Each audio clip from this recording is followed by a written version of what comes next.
السلام عليكم ورحمة الله وبركاته. أهلا بيكم يا رزاع فيديو جديد من قناتكم قناة رزاعة فيفا. والنهاردة جيت لكم بفيديو هقول لكم طريقة فك الجليتش بتاع فيفا موبايل، وناخد ستوكوفيتش والجوائز بتاعت النهاردة بكل سهولة. وكمان هختم مع بعض حدث الريترو ستارز، ونفجر كده مع بعض شوية باكجات.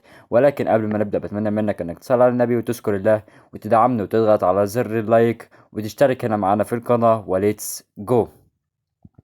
مبدئيا كده بالنسبة لحدث الريترو ستارز، ففي بالنسبة طبعا الباكجات بتاعة الريترو ستارز، اللعبة طبعا ما نزلتش لعيبة جديدة. نفس اللعيبة اللي نزلت في الأحداث اللي فاتت.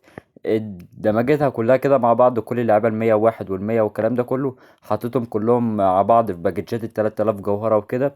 فاللعبة طبعا ما نزلتش دفعة جديدة المرة دي. بيرلو وزيدان وجارزينيو ونيمار وكفارا وكريستيانو وبيليه والناس دي كلها بقت في باكج مع بعض، يعني للناس اللي ما تعرفش ليه لعبة جديدة ما نزلتش.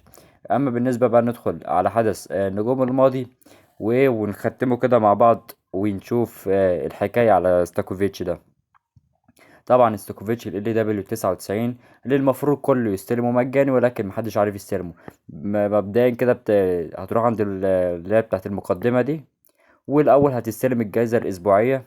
يعني هنستلم النهاردة ماسكرانو، طبعا أنا استلمت نسخة ماسكرانو، مش حاجة كويسة جدا الصراحة. وكمان جوائز قيمة، يعني كويسة من اللعبة. وهنا طبعا في قسم أركيد الماضي هندخل على المستوى الرابع، طبعا فتح معانا النهاردة وكمان هنختمه مع بعض. ولكن في مشكلة من اللعبة، وهو إن ستوكوفيتش مش عارفين نستلمه. طبعا الناس اللي لعبت وختمت الحدث مش عارفة تستلم ستوكوفيتش. أنا دلوقتي هختم الحدث وقدامكم، يعني هوريكم، بس الناس مش عارفه تستلم ستوكوفيتش. طبعا اللعبه قالت انها جليتش منها، وانها الجليتش ده هيتفك ان شاء الله، ممكن مثلا على بالليل او ممكن نصحى الفجر نلاقيها اتفك يعني ستوكوفيتش ممكن نستلمه النهارده او بكره بالكتير. هلعبهم وارجع لك.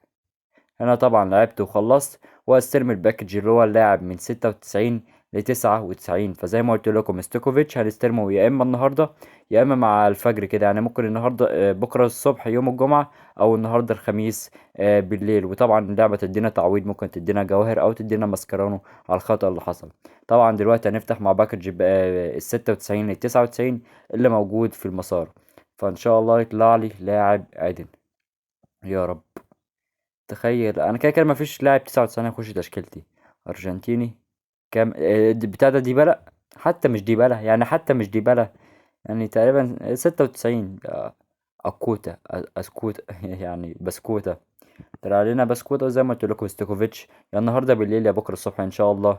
وما تنسوش تلعبوا اللي هي بتاعت ال 2000 جوهرة، الصراحة كويسة جدا. 2000 جوهرة في ماتش ديفيجن حلوة جدا. وهنا طبعا هنستلم اللي هو الستيكر ده.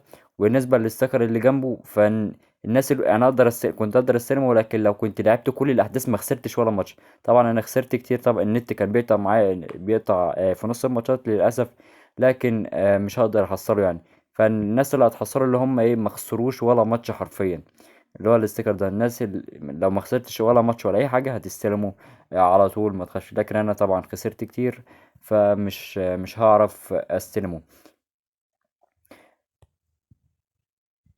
طبعا هنا ستوكوفيتش، والدنيا خلاص يعتبر ختمت هنا. هستنى بس لغاية ما ستوكوفيتش يتفتح ونقدر نستلمه. برضه مش هيخش تشكيلتي. هو لاعب كويس جدا، خمسة قدم، ضعيف وسريع ومهاري.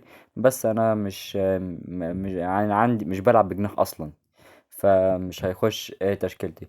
اما دلوقتي نروح على مكافآت الماضي وناخد كل المكافآت دلوقتي. طبعا ده برضو ده هتفتح معانا اللي هو التمانية وتسعين للمية. طبعا التمانية وتسعين للمية اللي انا كاتبه في الوصف بتاع الفيديو، عشان محدش يجي يسألني. ها، انت ممكن يطلع لك لاعب مية هنا. من 97 ل100 ممكن يطلع لك لاعب 100، ومن 98 ل100 ممكن يطلع لك كمان 100. فحرفيا اللعبة النهاردة فيه مكافآت قوية جدا. هنفتح دلوقتي باكج 97 لل100، وإن شاء الله يطلع لي حد. معرفش أنا عايز أندي كول. تخيل يطلع لي أندي كول. أنا حاسسها راشفورد، معرفش ليه، بس أنا عايز أندي كول. يا رب أندي كول. مين؟ أرجنتيني مين؟ سي بي روميرو. كريستيان روميرو. حتى اللعبة علقت. يا عم روح يا عم. كريستيان روميرو بتاع توتنهام. يعني برضو قلب دفاع كويس، ولكن انا مش هتخش برضو تشكيلتي. وهنا هناخد نسخة ماسكرانو علشان نقدر ناخد الباكج من 98 لأوفر 100. وان شاء الله يطلع له منه كول. انا عايز كول اللي هو ال بي ده، ال بي اوفر 100 حرفيا جامد اسطوري، وانا هكون عايزه في تشكيلتي.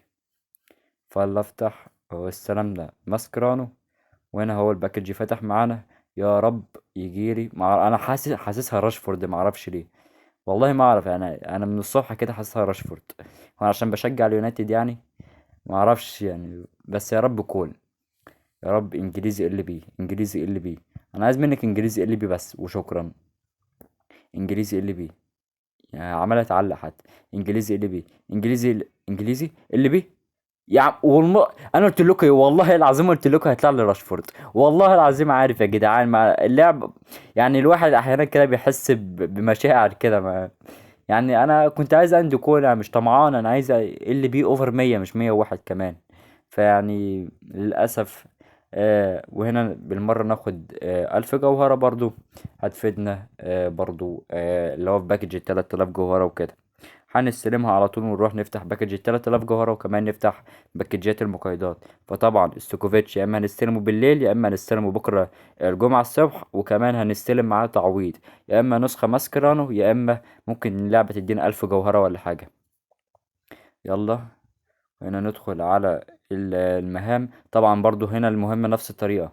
هنا مفروض المستوى دي احنا مفروض ختمناها، ولكن هي ما اتختمتش فهنختمها بكرة.